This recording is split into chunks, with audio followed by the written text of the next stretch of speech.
Cow Reads Fic. My Immortal. Chapter 1. Author's Note. Special thanks, get it, 'cause I'm Gothic, to my new GF. Ew, not in that way. Raven.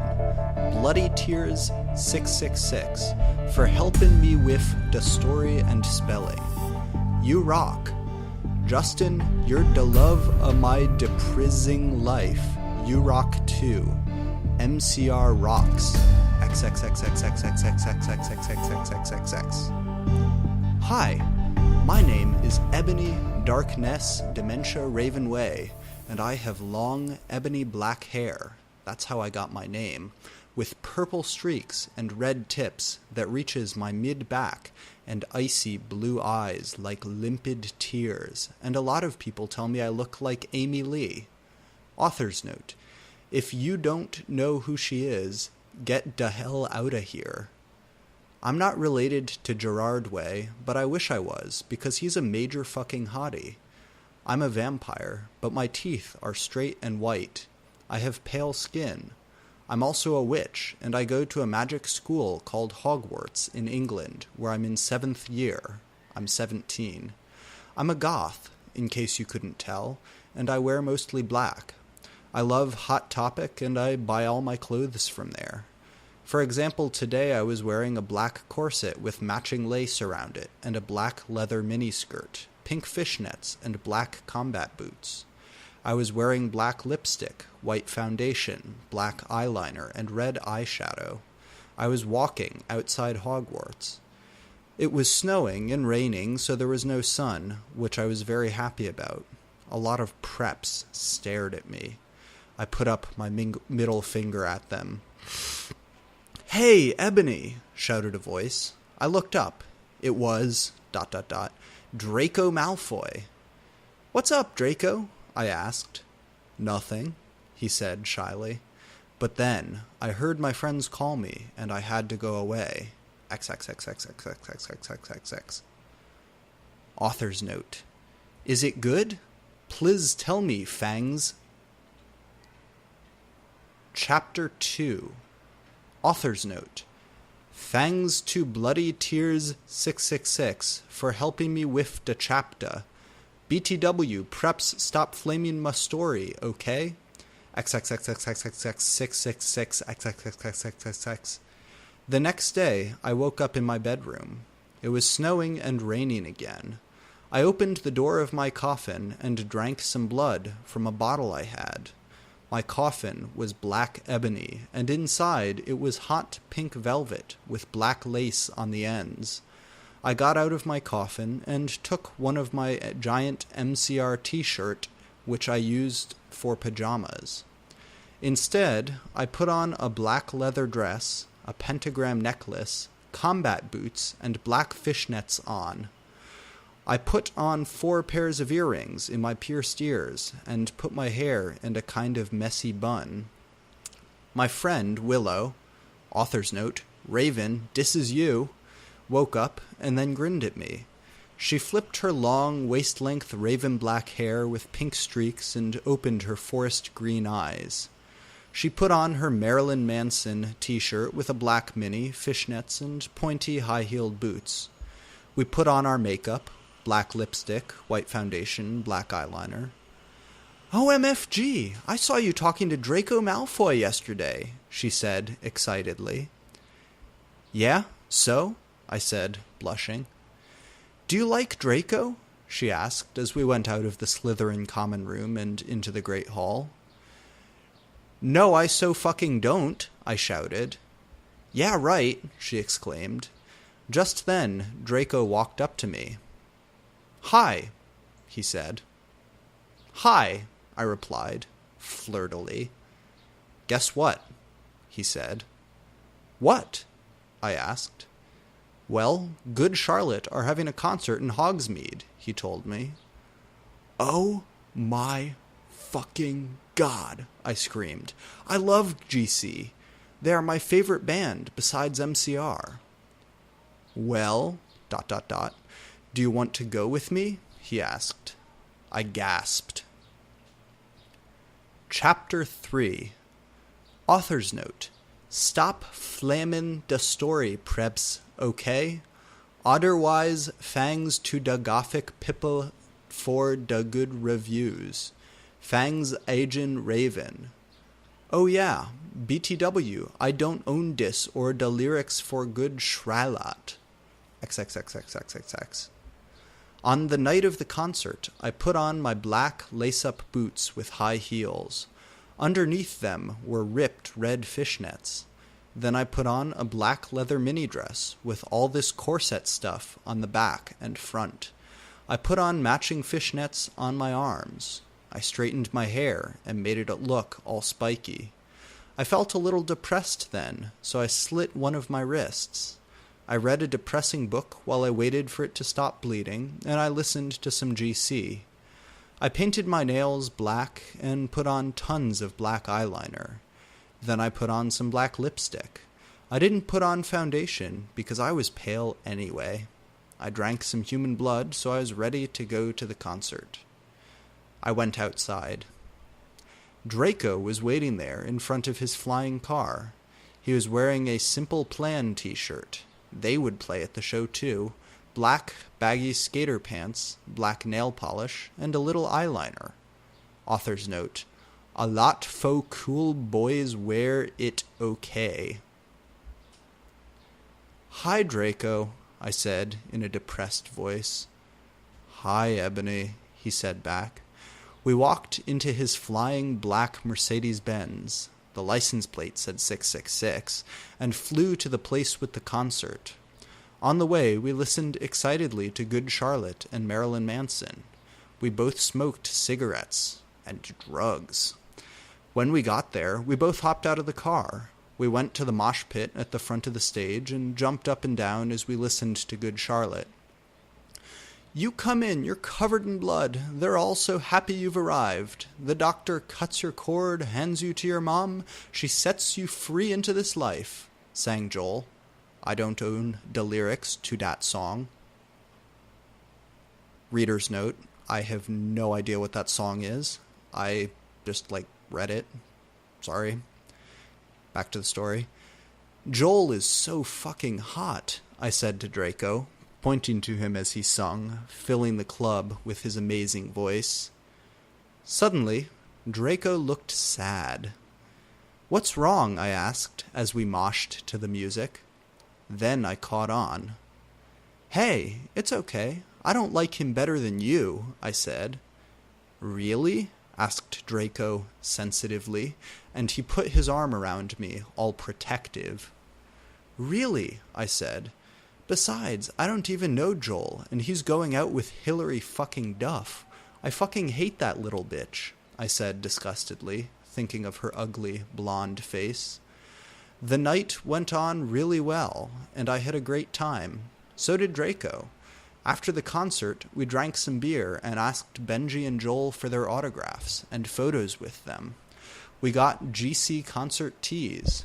Draco and I crawled back into the Mercedes-Benz, but Draco didn't go back to Hogwarts. Instead, he drove the car into... ...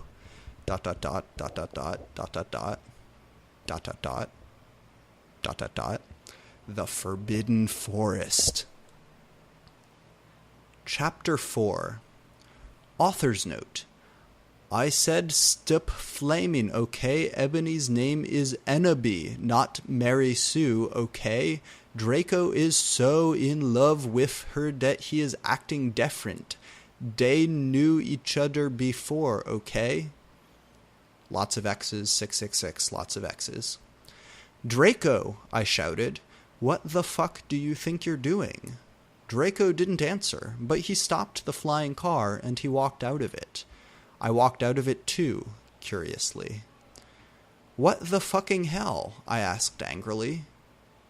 Ebony? He asked. What? I snapped. Draco leaned in extra close, and I looked into his gothic red eyes. He was wearing color contacts, which revealed so much depressing sorrow and evilness, and then suddenly I didn't feel mad anymore. And then... ...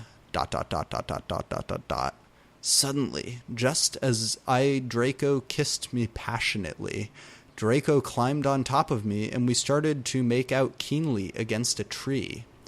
He took of my top and I took of his clothes. I even took of my bra. Then he put his thingy into my you-know-what, and we did it for the first time. "Oh, oh, oh," I screamed. I was beginning to get an orgasm. We started to kiss everywhere, and my pale body became all warm. And then... ... "What the hell are you doing, you motherfuckers?" It was... a lot of dots. Dumbledore. Chapter 5. Author's Note. Stop flaming. If you flam, it means you're a prep or a poser. Dat only reason Dumbledore swore is 'cause he had a headache, okay? And on top of dat, he was mad at dem for having sex. P.S. I'm not updating until I get 5 good reviews. XXX666XXX. Dumbledore made Draco and I follow him. He kept shouting at us, angrily. "You ludicrous fools," he shouted. I started to cry tears of blood down my pallid face. Draco comforted me. When we went back to the castle, Dumbledore took us to Professor Snape and Professor McGonagall, who were both looking very angry. "They were having sexual intercourse in the Forbidden Forest," he yelled in a furious voice. "Why did you do such a thing, you mediocre dunces?" asked Professor McGonagall. "How dare you?" demanded Professor Snape. And then Draco shrieked, "Because I love her!" Everyone was quiet. Dumbledore and Professor McGonagall still looked mad, but Professor Snape said, "Fine. Very well. You may go up to your rooms." Draco and I went upstairs while the teachers glared at us. "Are you okay, Ebony?" Draco asked me gently. "Yeah, I guess," I lied. I went to the girls' dorm and brushed my teeth and my hair and changed into a low-cut black floor-length dress with red lace all around it and black high heels. When I came out... ... Draco was standing in front of the bathroom, and he started to sing, "I Just Wanna Live" by Good Charlotte. I was so flattered, even though he wasn't supposed to be there. We hugged and kissed. After that, we said good night, and he reluctantly went back into his room. Chapter 6. Author's Note. Shijit up preps okay. P.S. I will not update until you give me good reviews. That usual XXX666XXX. The next day, I woke up in my coffin. I put on a black miniskirt that was all ripped around the end, and a matching top with red skulls all over it, and high-heeled boots that were black. I put on 2 pairs of skull earrings and 2 crosses in my ears. I spray-painted my hair with purple. In the Great Hall, I ate some Count Chocula cereal with blood instead of milk, and a glass of red blood. Suddenly, someone bumped into me. All the blood spilled all over my top. "Bastard!" I shouted angrily. I regretted saying it when I looked up, because I was looking into the pale white face of a gothic boy with spiky black hair and red streaks in it. He was wearing so much eyeliner that I was going down his face, and he was wearing black lipstick. He didn't have glasses anymore, and now he was wearing red contact lenses just like Draco's, and there was no scar on his forehead anymore. He had a manly stubble on his chin. He had a sexy English accent. He looked exactly like Joel Madden. He was so sexy that my body went all hot when I saw him, kind of like an erection, only I'm a girl, so I didn't get one, you sicko. "I'm so sorry," he said in a shy voice. "That's all right. What's your name?" I questioned. "My name's Harry Potter, although most people call me Vampire these days," he grumbled. "Why?" I exclaimed.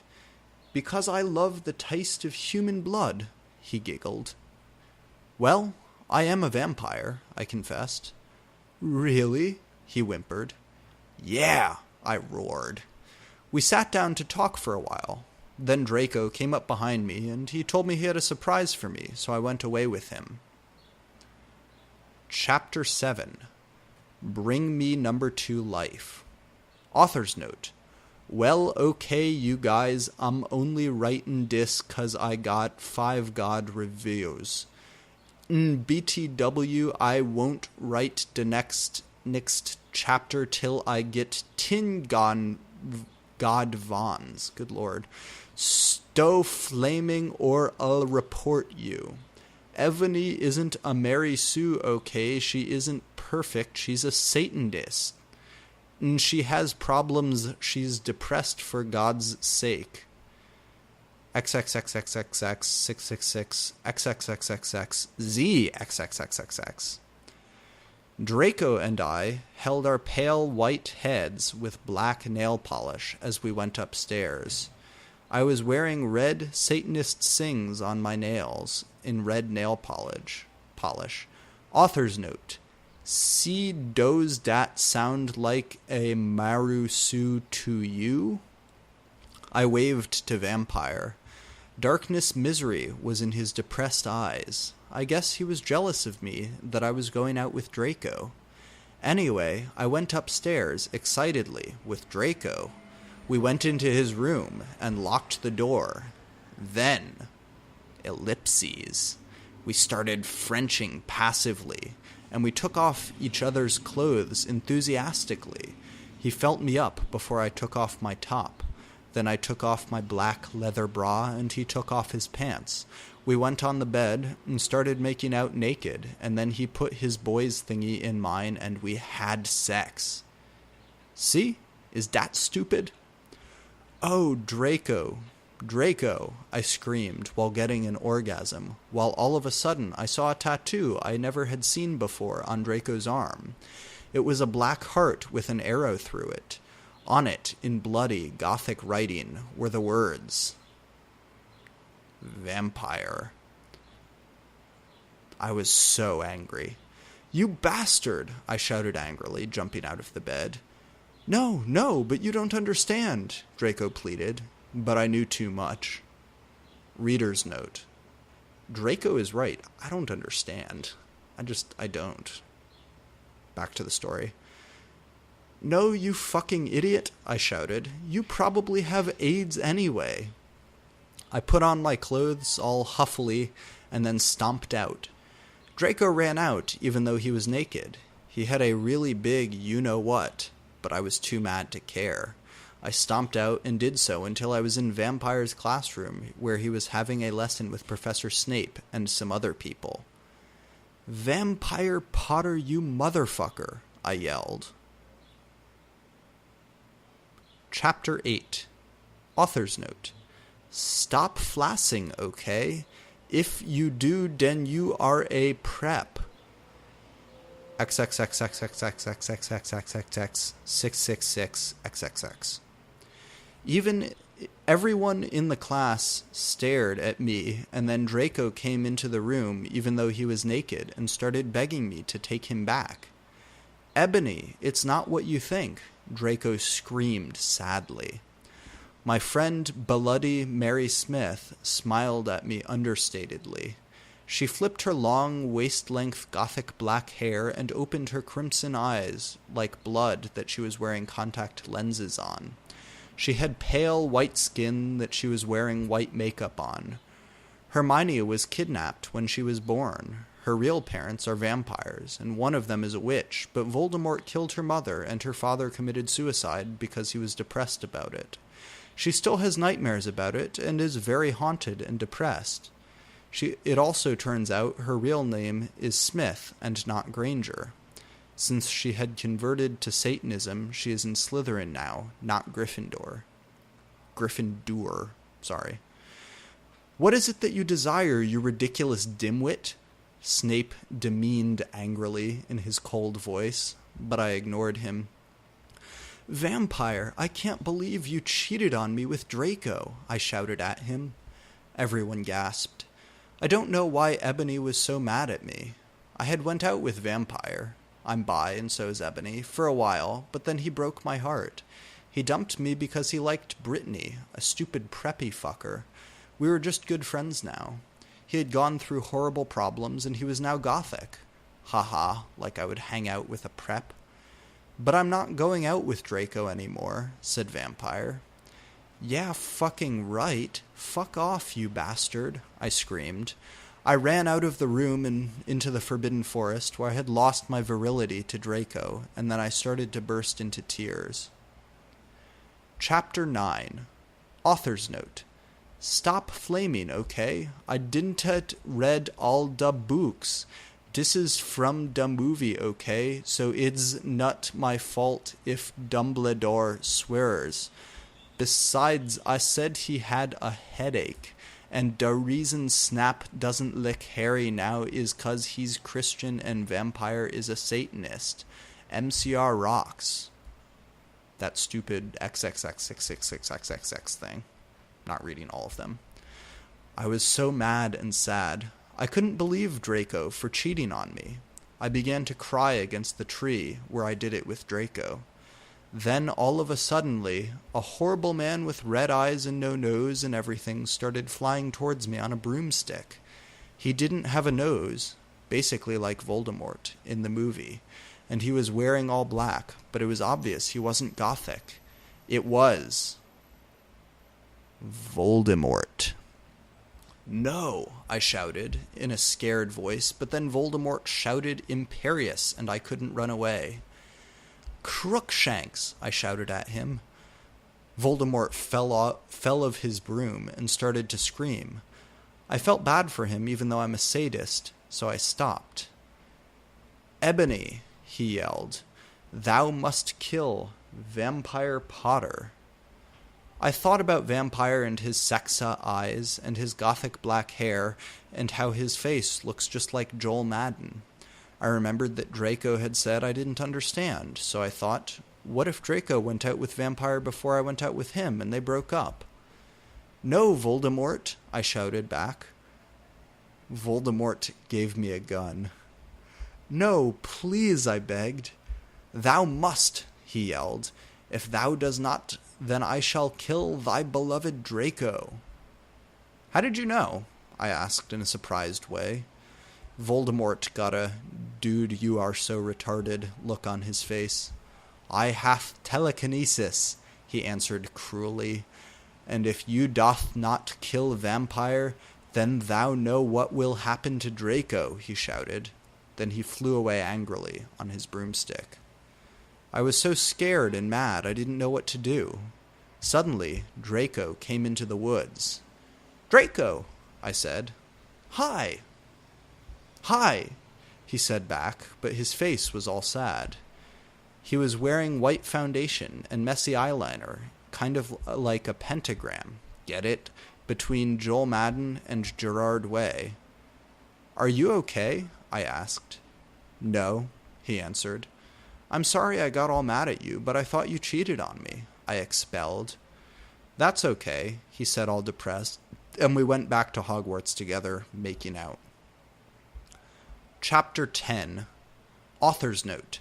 Stop it, you gay fags. If you do not like my story, then fuck off. P.S. It turns out Bloody Mary isn't a muggle, a furt al n she n vampire, or evil, that's why they moved houses, okay?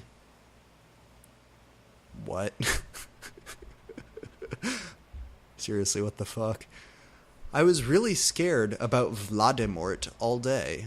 I was even upset went to rehearsals with my gothic metal band, Bloody Gothic Rose 666. I am the lead singer of it, and I play guitar. People say that we sound like a cross between GC, Slipknot, and MCR.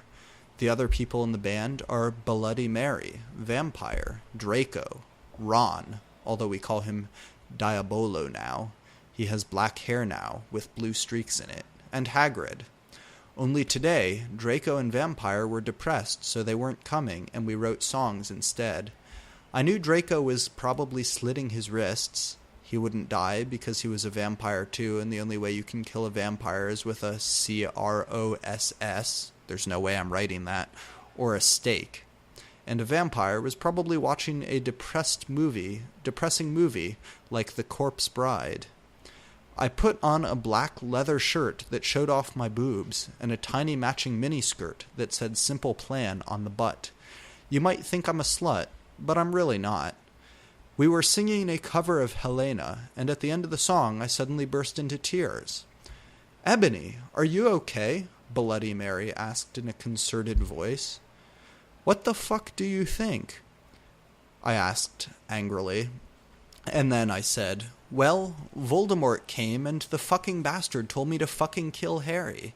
But I don't want to kill him because he's really nice, even if he did go out with Draco. But if I don't kill Harry, then Voldemort will fucking kill Draco." I burst into tears. Suddenly, Draco jumped out from behind a wall. "Why didn't you fucking tell me?" he shouted. "How could you fucking poser muggle bitch?" See? Is that out of character? I started to cry and cry. Draco started to cry too, all sensitive. Then he ran out crying. We practiced for 1 more hour. Then suddenly, Dumbledore walked in angrily. His eyes were all fiery, and I knew this time it wasn't 'cause he had a headache. "What have you done?" he started to cry, wisely. See, that's basically nut swearing, and this time he was really upset, and you will see why. "Ebony Draco has been found in his room. He committed suicide by slitting his wrists." Chapter 11. Author's Note. I said stop flamin' you preps. See if this chapter is srupid! 1111. It deals with really serious issues. Specie for yourself if it is stupid. Burrow my fangs to my friend Raven for helping me. XXX666XXX. "No!" I screamed. I was horrified. Bloody Mary tried to comfort me, but I told her to fuck off, and I ran to my room crying myself. Dumbledore chased after me, shouting, but he had to stop when I went into my room, because he would look like a perv that way. Anyway, I started crying tears of blood, and then I slit both of my wrists. Then they got all over my clothes, so I took them off and jumped into the bath angrily, while I put on a Linkin Park song at full volume. I grabbed a stake and almost stuck it into my heart to commit suicide. I was so fucking depressed. I got out of the bathtub and put on a black, low-cut dress with lace all over it sandly. I put on black high heels with pink metal stuff on the ends and 6 pairs of skull earrings. I couldn't fucking believe it. Then I looked out the window and screamed. Snap was spying on me, and he was taking a videotape of me, and Lupin was masticating to it. They were sitting on their broomsticks. "Ew, you fucking pervs! Stop looking at me naked! Are you pedos or what?" I screamed, putting on a black towel with a picture of Marilyn Manson on it. Suddenly, Vampire ran in. "Abracavadra," he yelled at Snape and Lupin, pointing his womb. I took my gun and shot Snape and Lupin a gazillion times, and they both started screaming, and the camera broke. Suddenly, Dumbledore ran in. "Ebony, it has been revealed that someone has—" "No!" he shouted, looking at Snape and Lupin, and then he waved his wand, and suddenly... ... Hagrid ran out on his broom and said, "Everyone, we need to talk." "What do you know, Hagrid? You're just a little Hogwarts student." "I may be a Hogwarts student, ... Hagrid paused angrily, "but I am also a Satanist." "This cannot be," Snap said in a crisp voice as blood dripped from his hand where Dumbledore's wand had shot him. "There must be other factors." "You don't have any," I yelled madly. Lupin held up the camera triumphantly. "The lens may be ruined, but the tape is still there." I felt faint, more than I normally do, like how it feels when you do not drink enough blood. "Why are you doing this?" Lupin said angrily while he rubbed his dirty hands on his cloak. And then I heard the words I had heard before, but not from him. I did not know whether to feel shocked and happy or bite him and drink his blood, because I felt faint. Because, Hagrid said, and he paused in the air dramatically, waving his wand in the air. Then swooped he in singing to the tune of a Gothic version of a song by 50 Cent. "Because you're Gothic?" Snape asked in a little afraid voice, because he was afraid that it meant he was connected with Satan. "Because I love her,"